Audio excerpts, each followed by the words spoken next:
पर संकट है। महादेव रक्षा करे, महादेव रक्षा करे। महादेव, कहाँ जाऊं प्रभु?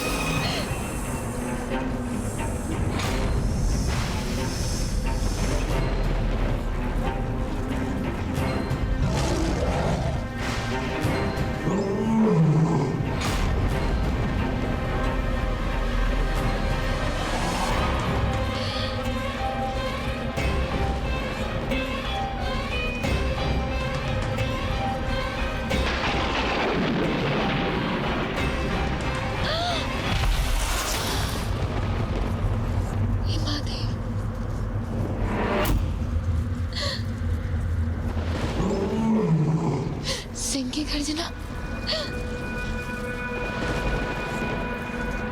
मैं तो सभी ओर से संकटों से घिरी हूँ, किंतु मुझे ऐसा आभास क्यों हो रहा है जैसे कोई अदृश्य शक्ति मुझे इस मार्ग से नहीं अपितु दूसरे मार्ग से जाने का निर्देश दे रहा हो। किंतु मैं जाऊं तो जाऊं किस दिशा में?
सहायता करे प्रभु। इस भयानक वन में अकेले कैसे रहूंगी मैं?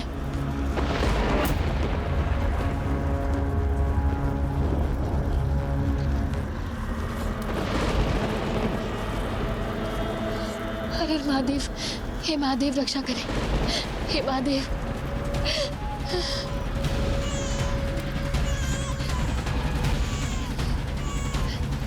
रक्षा करे महादेव। ये वन तो विकट उलझाव के समान है। मैं पुनः वहीं पहुंच गई जहां कुछ समय पूर्व थी।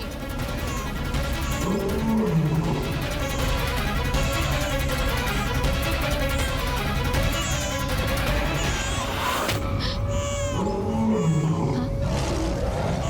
वन में शिशु?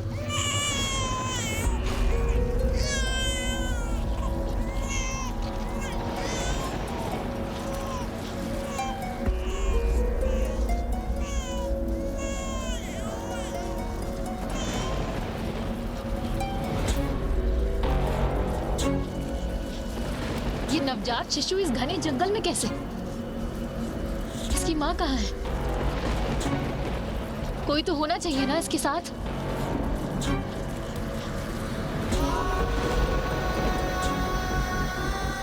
यहाँ तो मुझे कोई नहीं दिखाई दे रहा।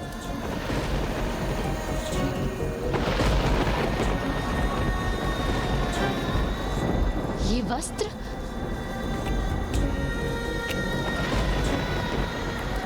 अर्थात अकेला नहीं था ये शिशु। अवश्य इसकी माँ इसके साथ थी, जो अब किसी हिंसक पशु का ग्रास बन चुकी है।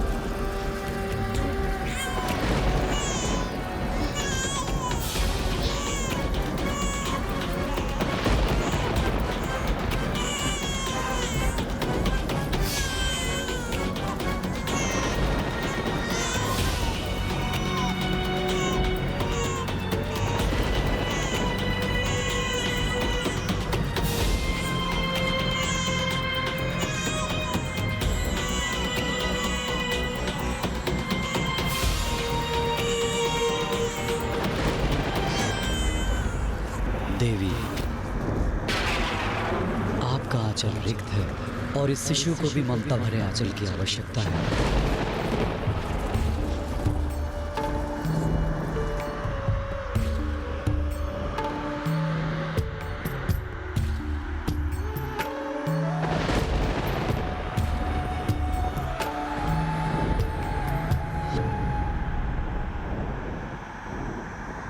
कदाचित नियति भी आप दोनों को एक साथ यहाँ ले आई है। आप दोनों इस विशाल जगत में एकाकी हैं। इस शिशु के पालन पोषण के लिए, सभ्य और संस्कारी बनने के लिए इसे आवास और मनुष्यों की अच्छे संगत की आवश्यकता होगी।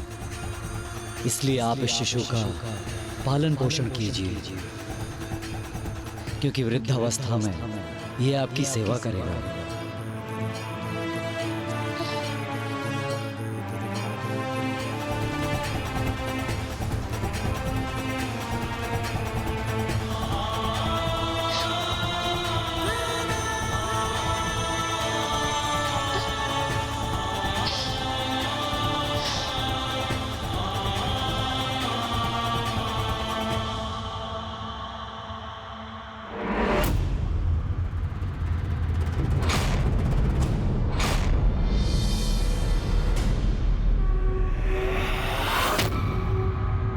भिक्षुक, मुझे तो ऐसा आभास हो रहा है जैसे नियति ने नहीं, स्वयं मेरे भोलेनाथ ने हम दोनों का साथ निर्धारित किया है।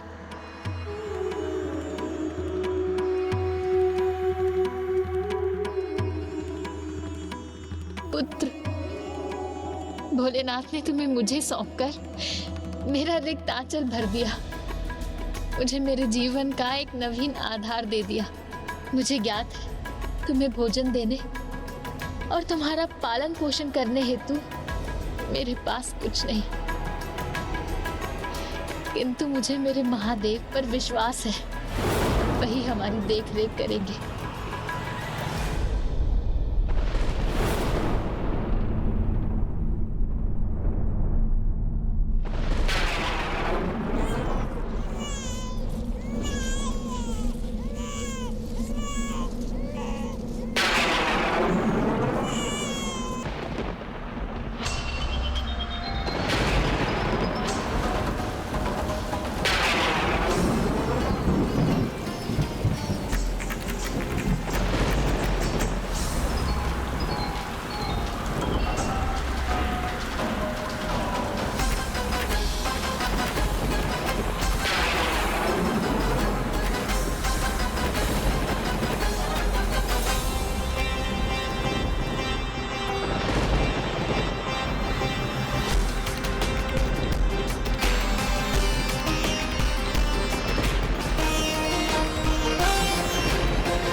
प्रभु महादेव पर पूर्ण आस्था होती है, उन पर वो सदैव कृपा दृष्टि रखते हैं। ये घटना तो इसका ही एक और उदाहरण थी।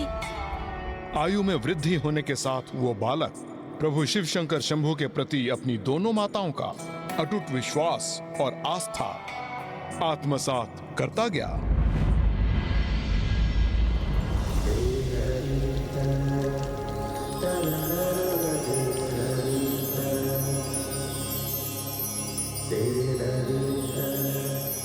पुत्र, हम पर अपनी कृपा दृष्टि रखने हेतु मेरे प्रभु शिव शंकर है यहाँ।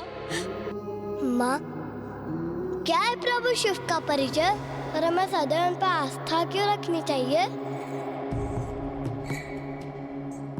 शिव वो शून्य है जिनसे समस्त ब्रह्मांड प्रकट हुआ। वो अनंत है, सर्वव्यापी है, वही सृजनकर्ता भी है, संहारक भी और विनाशक भी। सब कुछ उन्हीं से है पुत्र, किंतु मेरे अनुसार तो शिव ही सर्वोच्च है, सृष्टि में जीवन के आधार है।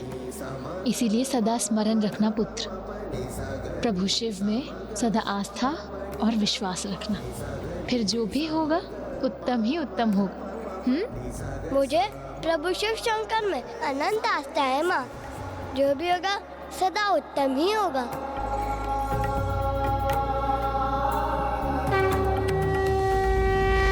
ज्ञान में समृद्ध किंतु धन से दरिद्र होने के कारण भिक्षुणी माता के द्वारा उस बालक का लालन पालन करना कदापि सरल नहीं था। किंतु जब भी वो दोनों ऐसी किसी कठिनाई का सामना करते तो कोई ना कोई चमत्कार उनको उस कठिनाई से मुक्त कर देता। माँ मुझे भूख लगी है, माँ कुछ खाने को दो ना माँ। कहाँ से लाऊं भोजन? कुछ भी तो अन्न नहीं है घर में पकाने के लिए। प्रसाद लाया हूं।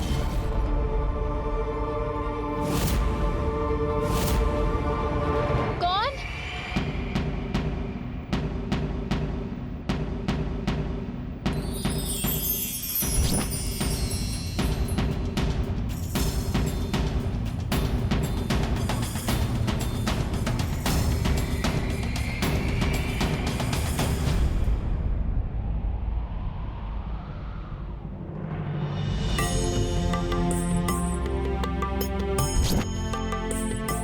ये लो पुत्र, प्रभु का प्रसाद ग्रहण करो।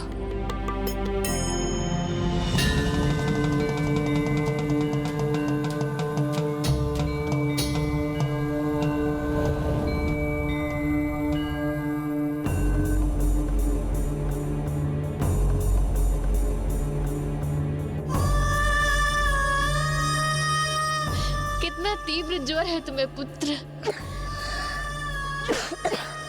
किंतु तुम्हारी भिक्षुणी माँ के पास इतना भी धन नहीं कि तुम्हें वैद्य के पास ले जा सके। माँ आप ही तो कहती हो कि महादेव पर विश्वास और आस्था रखो तो जीवन में सब कुछ उत्तम ही होगा, तो क्यों व्यर्थ चिंता करती है? महादेव हमारा ध्यान अवश्य रखेंगे।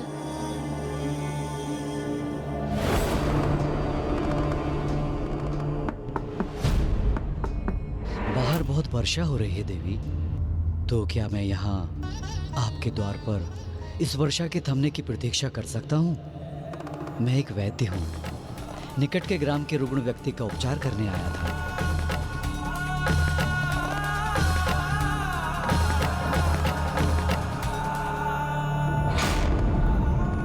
वैद्य स्वयं आ गए यहाँ। ये भी आप ही की कृपा है महादेव।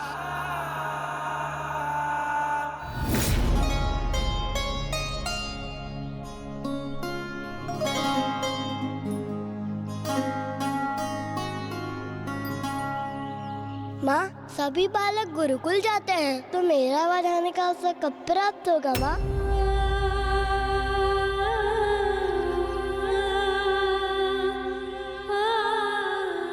धन के अभाव में मैं तुम्हें गुरुकुल भी नहीं भेज सकती पुत्र। तुम्हारी माँ के पास गुरु दक्षिणा देने के लिए कुछ भी तो नहीं, वो रिक्त है। बताइए ना माँ, मैं कब जा सकूंगा गुरुकुल? जब महादेव की इच्छा होगी तब। चलो।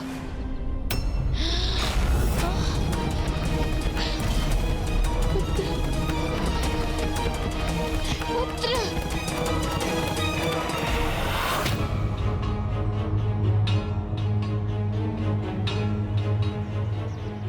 हमें क्षमा करें गुरुवर, हमने आपके अध्ययन अध्यापन में बाधा डाली। हम अभी चले जाते हैं। चलो पुत्र। कहाँ जा रहे हो तुम? तुम हमारे गुरुकुल में प्रवेश कर चुके हो, तो हमारे शिष्य हो।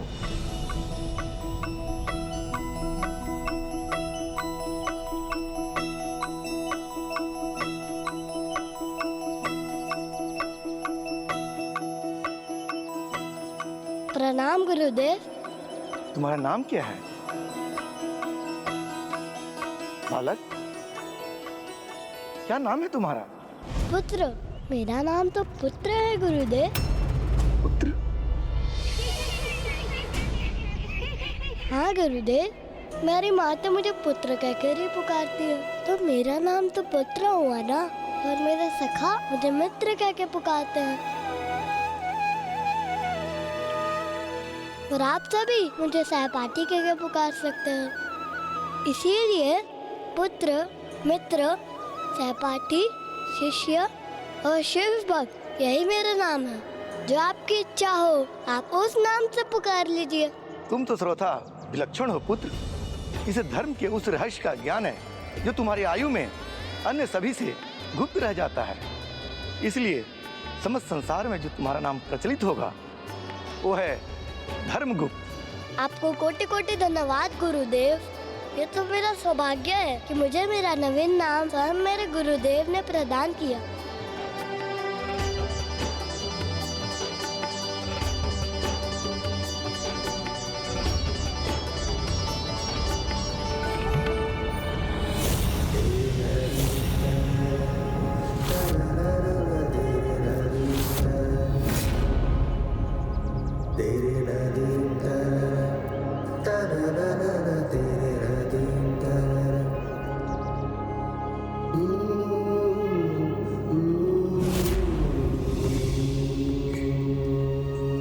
इस प्रकार समय के साथ साथ वो बालक धर्मगुप्त युवा अवस्था में पहुंच गया और अब वो ज्ञान अर्जित कर अत्यंत ज्ञानी हो चुका था। प्रभु शिव शंकर शंभु पर उसकी आस्था और भी दृढ़ हो गई थी।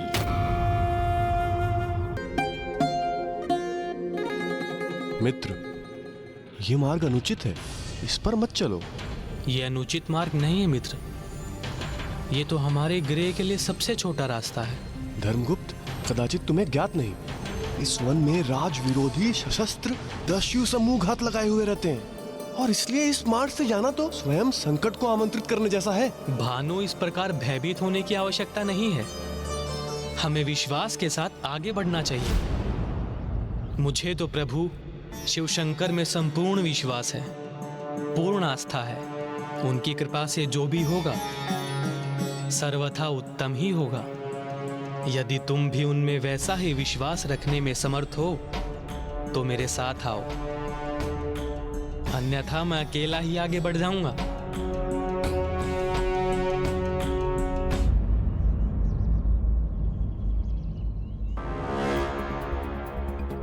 चलते चलते इतनी दूर का मार्ग तय कर चुके हैं कि अब अकेले लौटना भी उचित नहीं।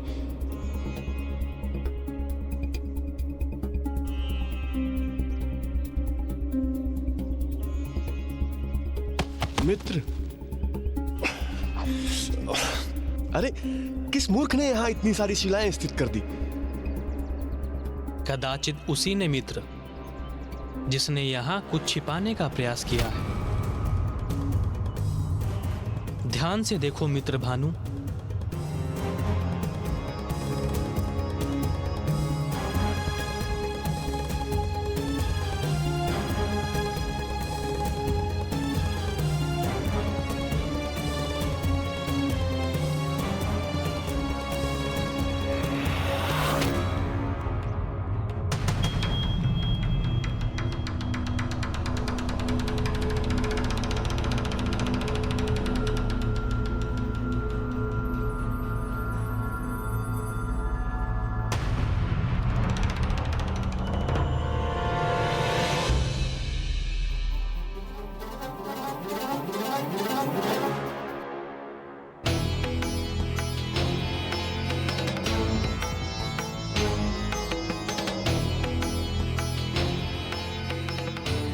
धर्मगुप्त, तुमने उचित कहा था, जो भी होगा उत्तम होगा। अरे देखो, इतने अधिक धन से तो हमारे जीवन की सारी दरिद्रता नष्ट हो जाएगी। चलो इसे हम दोनों आपस में बांट लें। किंतु क्या यह उचित होगा मित्र? ये तो उन्हीं दस्यु समूह का अनुचित रूप से प्राप्त किया हुआ धन प्रतीत होता है, जो यात्रियों को लूटते हैं। इस धन पर हमारा कोई अधिकार नहीं। पर इन पर तो उनका भी अधिकार नहीं है ना, जिन्होंने इसे यहाँ पे छुपाया है। और अब ये हमें मिला है तो अभी हमारा हो गया। हाँ, इस प्रकार पराये धन से मोह उचित नहीं है मित्र।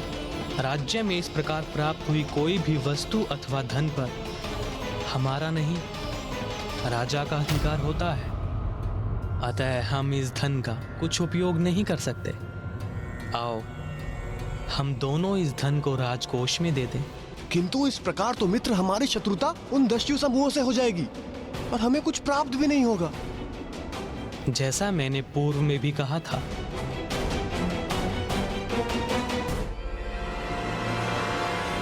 मुझे प्रभु शिव में पूर्ण आस्था है। जो होगा उत्तम ही होगा।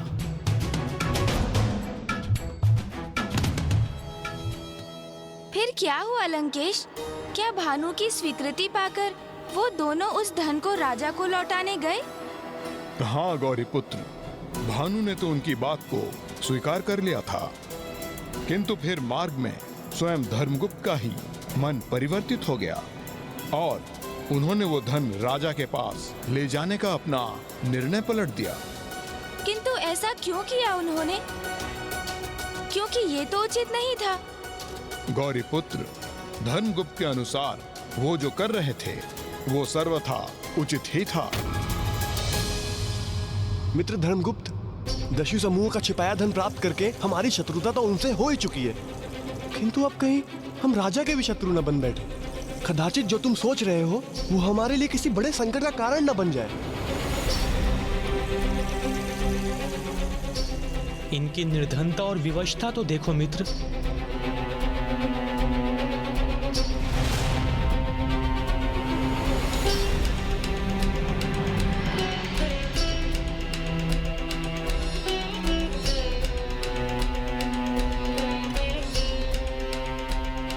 यहाँ अकाल और भूकंपन के प्रकोप के उपरांत इनके लिए कुछ भी शेष नहीं रहा है। तो क्या इस धन से इनकी सहायता कर हम कुछ अनुचित कर रहे हैं? अभी तो तुमने कहा था कि ये धन हमारा नहीं, जो धन राजा का है हम उसे कैसे बांट सकते हैं मित्र?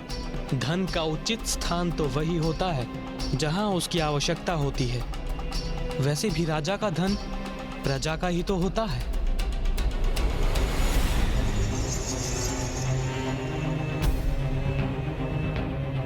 एक बार उचित प्रकार से विचार कर लो मित्र, कहीं दस्यु समूह और राजा दोनों से शत्रुता का भयंकर परिणाम न भुगतना पड़े हमें। जैसा कि मैंने पूर्व में भी कहा था, मुझे अपने प्रभु शिव शंकर में पूर्ण आस्था है। जो होगा उत्तम ही होगा।